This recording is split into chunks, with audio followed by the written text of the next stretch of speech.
What if everything you've been told about being born again is completely wrong? What if the very thing you thought would bring you closer to God has actually kept you trapped in a cycle of seeking, striving, and never quite arriving? This might sound radical, even uncomfortable, but stay with me until the end, because what you're about to discover could completely transform not just your spiritual life, but your entire experience of reality itself. For years, countless believers have walked the same well-worn path, joining churches, getting baptized, accepting doctrines, following all the right rules. They've done everything they were told would make them born again, and yet something essential remains missing. There's still that nagging emptiness, that sense of separation, that feeling of being a spiritual outsider looking in. Has this ever happened to you? Have you ever wondered why, despite all your religious efforts, you still feel disconnected from the very God you're seeking? Here's the truth that Smith Wigglesworth discovered through his profound spiritual journey. Being born again has nothing to do with external rituals or religious membership. It's not about what you join, what you believe, or how perfectly you follow a set of rules. Instead, it's something far more radical and transformative. It's a complete shift in consciousness that changes everything about how you perceive yourself, God, and the world around you. But before we begin, please hit the like button and let me know where in the world you're watching from today.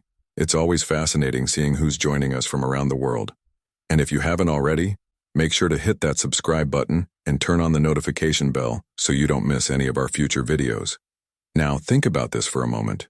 What if the life you're currently living, with all its struggles, limitations, and constant sense of lack, isn't actually your real life at all? What if it's something more like a dream, or even a nightmare, that you've been hypnotized into believing is reality? Smith Wigglesworth understood that most people exist in what he called a collective trance, a shared delusion that keeps us trapped in a false sense of who we are and what's possible for us.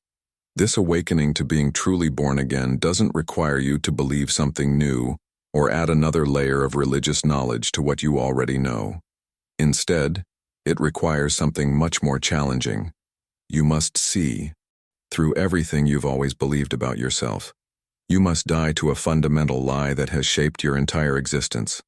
The lie that you are separate from God, that you are a limited human being desperately trying to reach a distant divine power.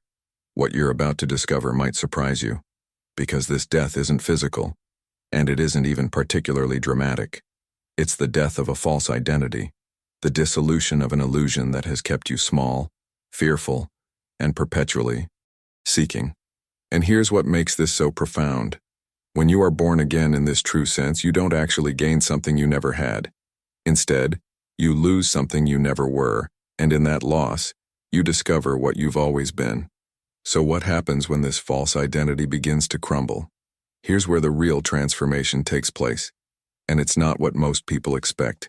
You see, the entire spiritual journey that most of us have been taught is fundamentally backwards. We've been told to pray harder, seek more earnestly, strive to become worthy, to reach up toward a God who seems distant and separate. But the hidden truth that Smith Wigglesworth uncovered completely reverses this entire paradigm. When you truly grasp what being born again means, something extraordinary happens to your prayer life. You stop praying to God as if you're a beggar petitioning a king. Instead, you begin praying from God, recognizing that the very voice within you that seeks truth, that yearns for connection, that reaches toward the divine, that voice is already God expressing through you. Think about the profound impact of this revelation on your daily life. Prayer is no longer about convincing an external power to intervene in your circumstances. It becomes communion, an intimate recognition of the divine presence that has never actually left you, because it is you. This shift in consciousness changes absolutely everything about how you approach life's challenges. Most people spend their entire lives treating symptoms, trying to fix their health, improve their finances, repair their relationships, manage their emotions. They're constantly putting out fires, dealing with one crisis after another, never understanding why the same patterns keep repeating. But when you're born again into this new awareness, you stop chasing symptoms and start addressing the root cause, which is always a mistaken sense of identity. If you haven't subscribed yet, now's the time. I Create content like this regularly. Deep spiritual insights and practical wisdom for your journey. Hit subscribe and turn on notifications so you don't miss what's coming next. The real journey isn't about becoming someone different or achieving some higher spiritual status.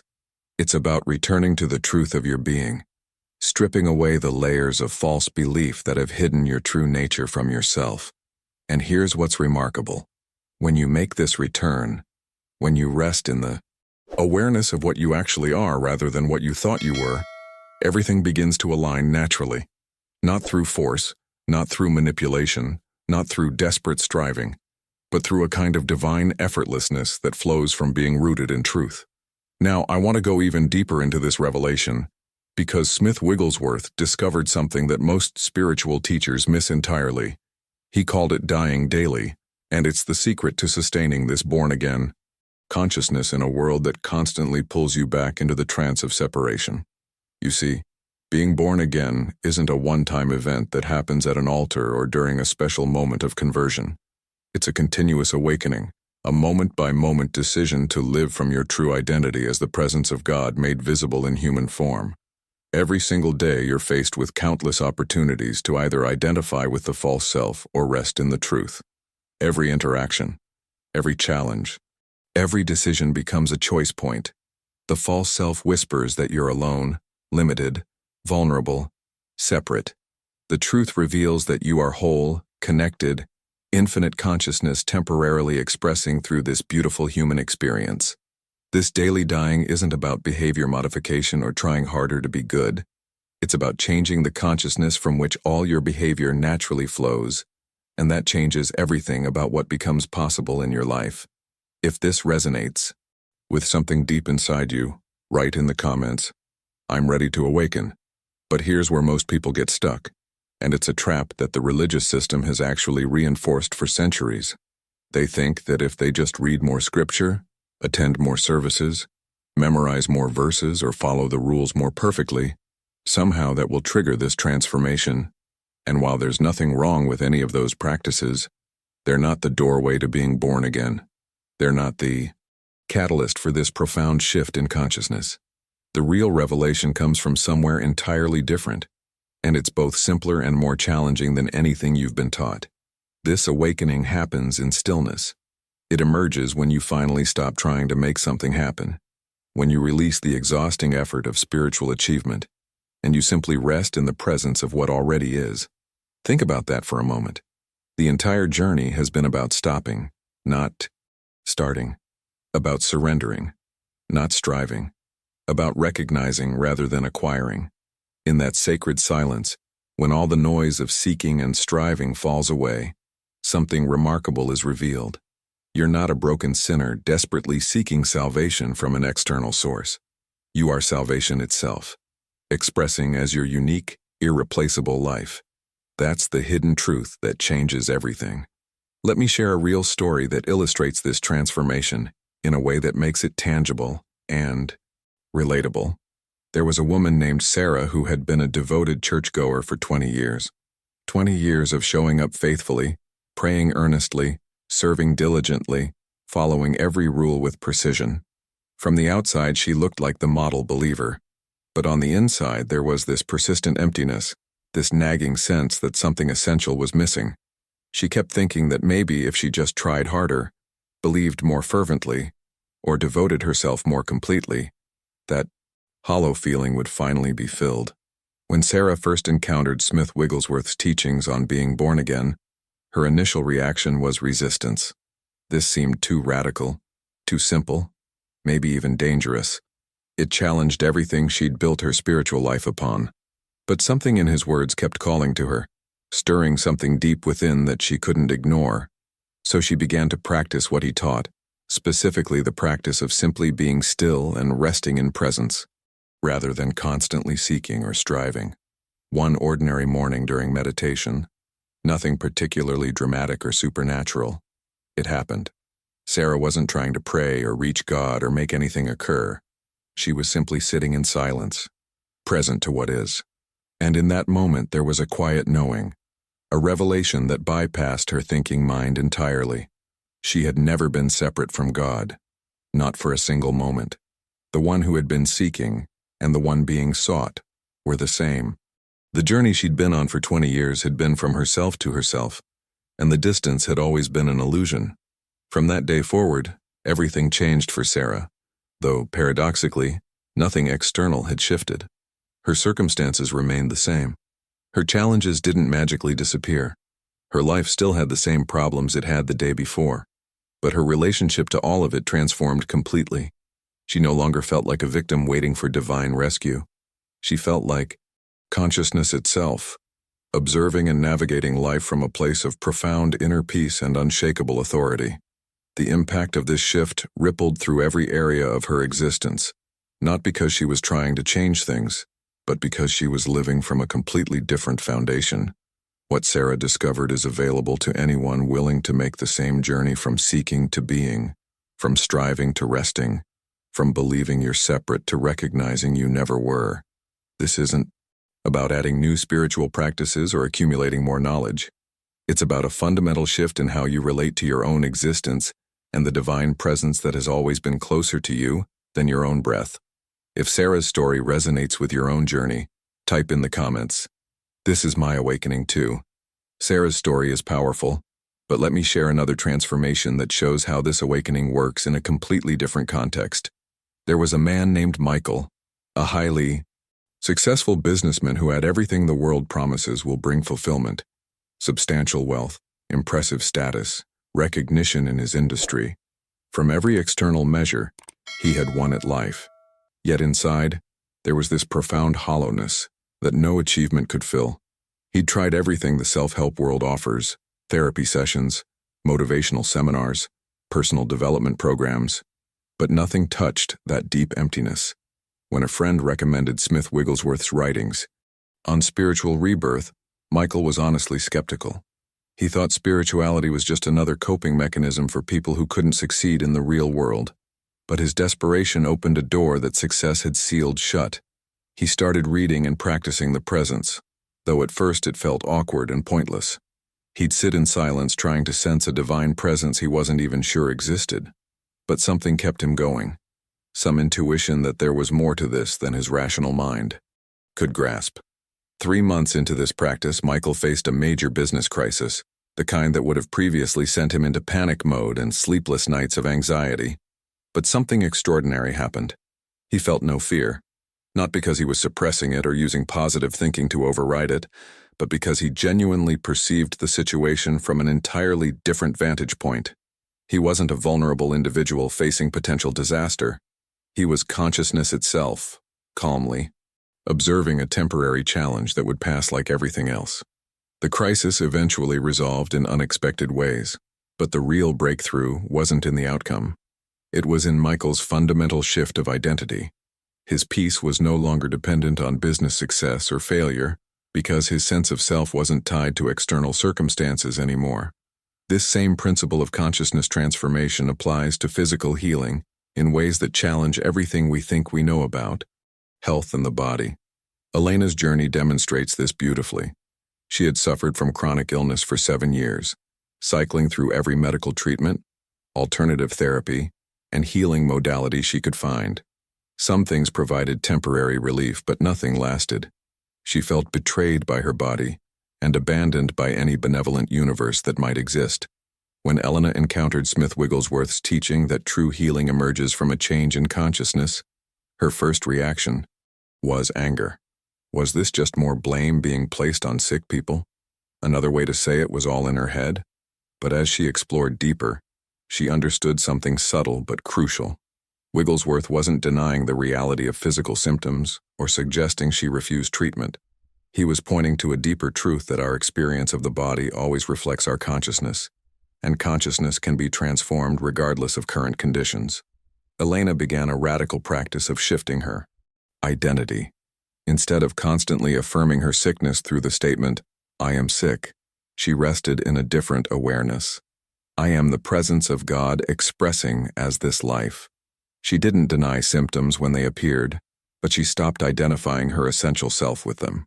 She recognized herself as wholeness itself, temporarily experiencing a false sense of limitation. The transformation didn't happen overnight. Over 6 months, her symptoms began improving in ways that baffled her. Doctors.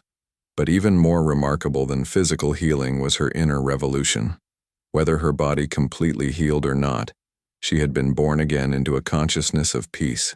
She was no longer a victim of disease, but awareness itself, transcending all physical conditions.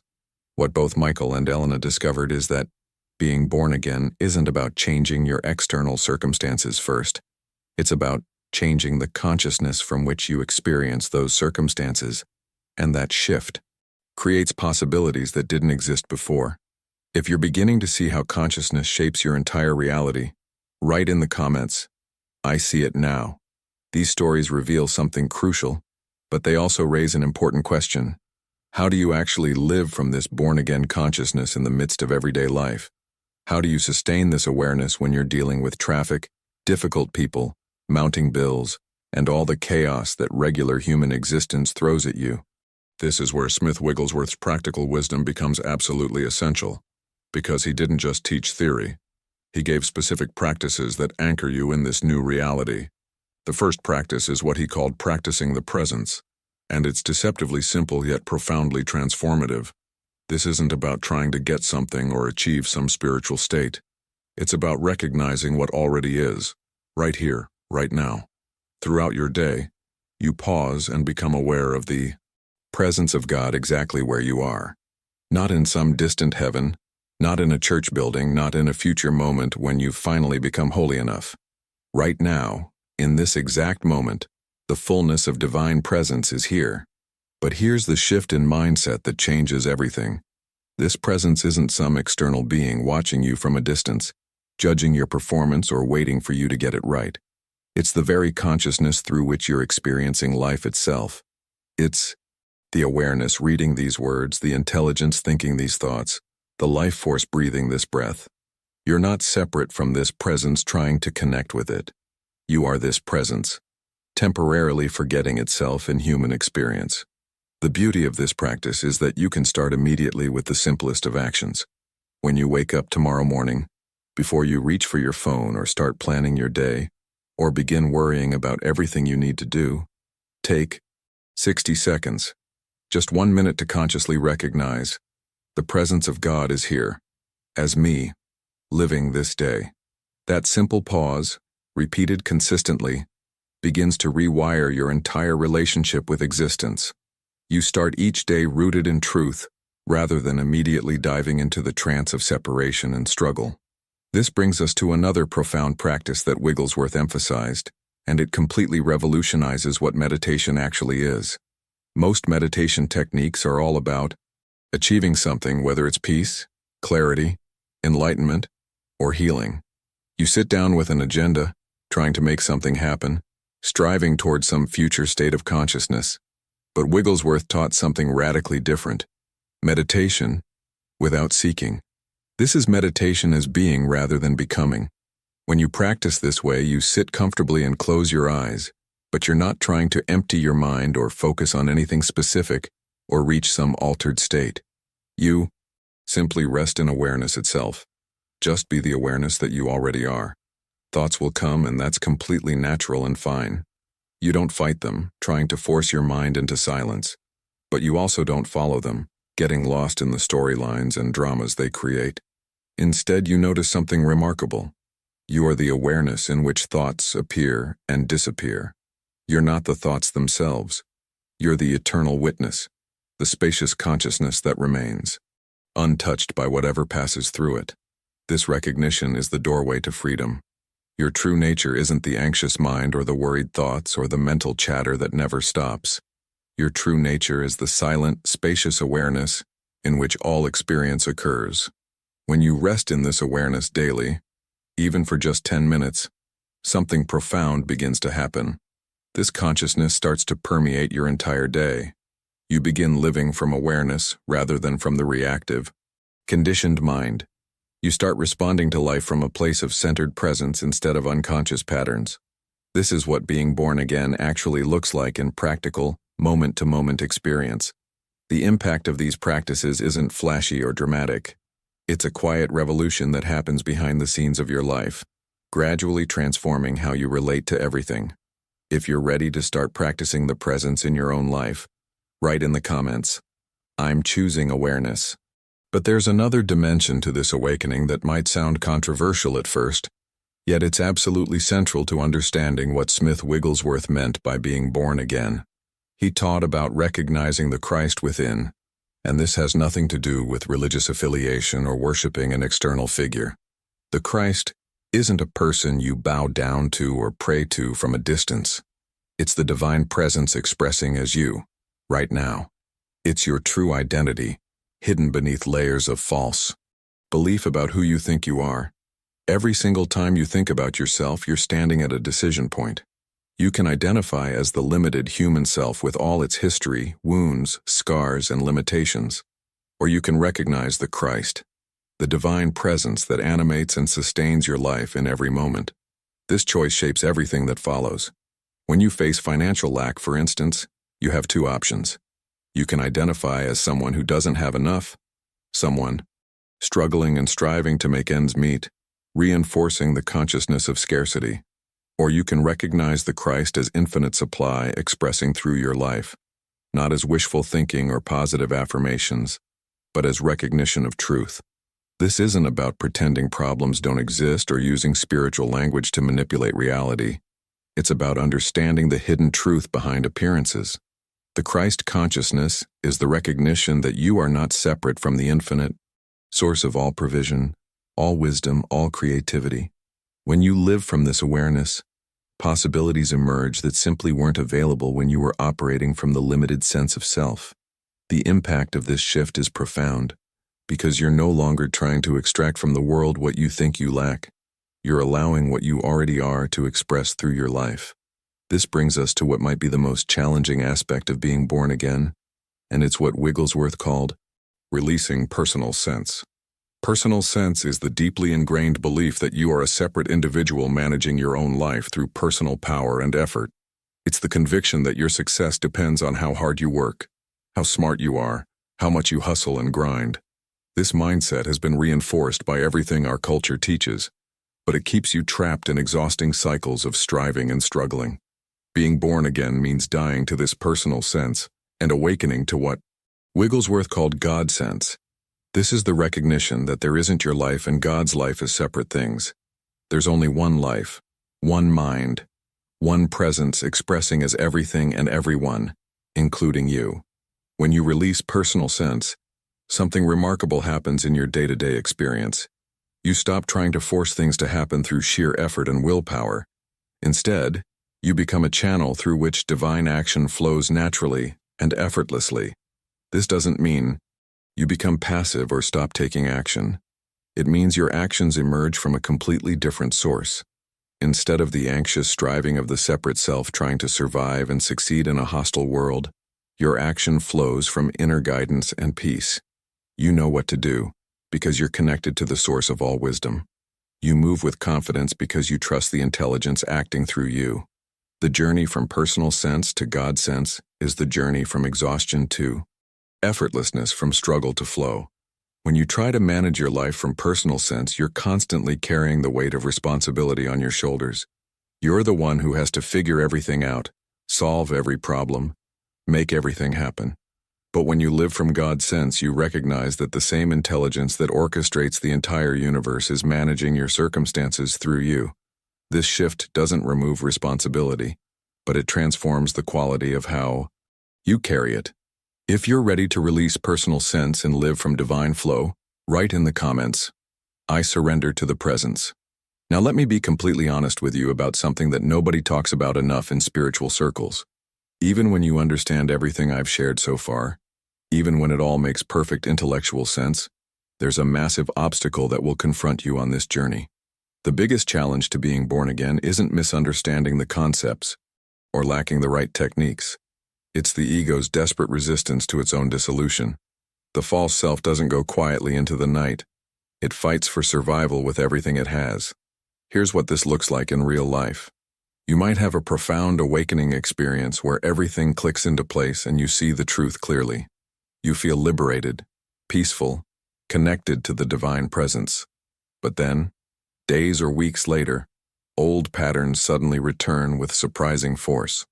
Anxiety floods back, self-doubt creeps in, fear grips you again. The temptation in these moments is to think you've failed, that your awakening wasn't real, that you're back at square one. But this is actually a critical juncture in your transformation. When these old patterns resurface, the worst thing you can do is fight them. Fighting them gives them power and reality. It reinforces the very identification you're trying to transcend. Instead, Smith Wigglesworth taught a different approach. Recognize these patterns as the death throes of a false identity. When anxiety appears, you don't say, "I'm anxious again," which re-identifies you with the anxious self. You say something radically different. Anxiety is appearing in consciousness, but I am the awareness observing anxiety, not the anxiety itself. This subtle shift in how you relate to thoughts and emotions changes everything. You're not denying their appearance, but you're refusing to be defined by them. This practice of disidentification is one of the most powerful tools you have in sustaining born-again consciousness. Every time you notice a negative pattern and choose awareness over identification, you weaken that pattern's grip on you. The false self loses its power, not because you defeated it in battle, but because you stopped feeding it with your attention and belief. But there's another challenge that emerges as you begin living from this awakened state, and it can feel quite isolating. When you start perceiving reality from born-again consciousness, you quickly realize that most people around you are still operating from the old paradigm. They don't understand your new perspective. They might think you've become strange, impractical, or that you're avoiding reality. The collective consciousness of the sleeping world constantly pulls you back toward identification with the false self and material appearances. This is where many people stumble on their journey. The pressure to conform, to fit in, to see things the way everyone else does becomes overwhelming. Without support and consistent practice, it's easy to slip back into the trance, to forget who you really are under the weight of the world's expectations and judgments. The solution isn't to isolate yourself completely or become self-righteous about your awakening. The solution is finding community, even if it's virtual, with others who understand this path. And most crucially, establishing a daily practice that anchors you in truth before the world's demands flood in. This is why starting each day by remembering who you are is so essential. Before you check your phone, before you engage with the news, before the world tells you who you should be and what you should worry about, you take those quiet moments to reconnect with your true nature. You remember that you are not the anxious mind, not the fearful personality, not the limited self. You are the eternal presence, temporarily experiencing life through this human form. Being born, again, isn't a one-time event that solves everything forever. It's a continuous choosing, a moment-by-moment decision about where you place your identity. Every single moment offers you this choice. Will you identify with the false self and all its drama, or will you rest in your true nature as divine consciousness? With practice, choosing truth becomes more natural, more automatic, until living from presence becomes your default setting, rather than something you have to work to maintain. If you're experiencing this resistance but choosing to stay committed to truth, write in the comments, "I'm choosing truth over comfort." So what does this born-again consciousness actually look like when it meets the messy reality of everyday life? Because that's where the rubber meets the road, isn't it? It's easy to feel spiritual during meditation or while reading inspiring teachings, but what happens when you're dealing with difficult people, frustrating work situations, or relationships that trigger all your old wounds? This is where the transformation becomes tangible and real. When you've been genuinely born again in consciousness, every situation becomes an opportunity for practice. Take relationships, for instance.